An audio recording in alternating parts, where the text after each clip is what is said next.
Why does it matter? Let me ask you another question.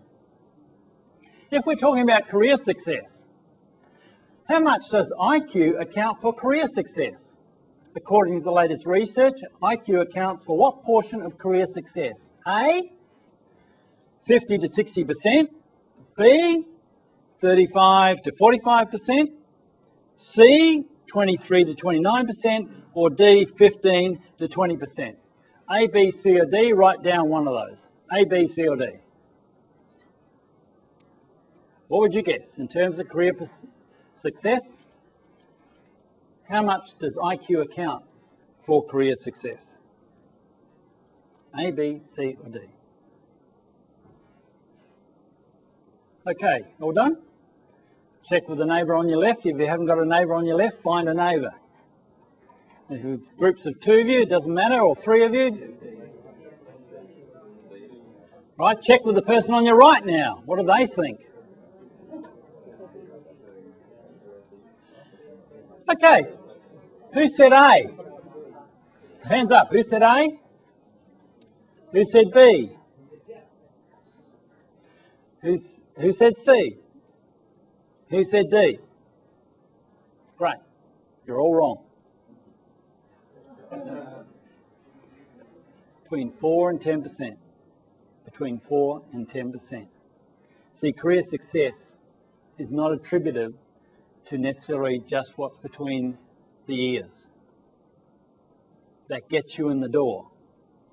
But real success is attributed to something else. The business case for EQ. Star leaders add 127% more value to the bottom line than average leaders. High EQ CEOs create more profit than low EQ CEOs. Daniel Goleman himself said this, that EQ is twice as important as any other factor in predicting outstanding employee performance. You've heard of Martin Seligman. Martin Seligman has written the book, Learned Optimism, The Optimistic Child, and a few others. Seligman is a past president of the American Psychological Association. Spent 20 years of his life or more studying depression, and then said, why are we studying the downside? We ought to be looking at the upside as psychologists, and started to look at happiness. And for the last 10 years or more has been looking at happiness. He's done a major study and studies on optimism.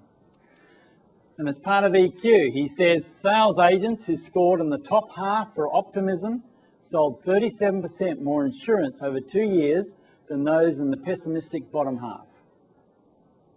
That's fairly major. Sales agents in the top 10% for optimism sold 88% more than those ranked in the most pessimistic 10%. That's fairly major difference. And finally, sales agents in the bottom 50% for optimism were twice as likely to leave their jobs as their more optimistic colleagues, while those in the bottom 25% were 3 times as more likely to quit. Significant impact on sales and staff retention. Further, sales professionals in the top 10% of the emotional competence scale, and that's a scale that Martin Newman uses, average sales of 6.7 million versus 3 million for the average performance. Do you think business is interested in EQ? You better believe it. You better believe it. That's where the rubber hits the road, particularly in sales.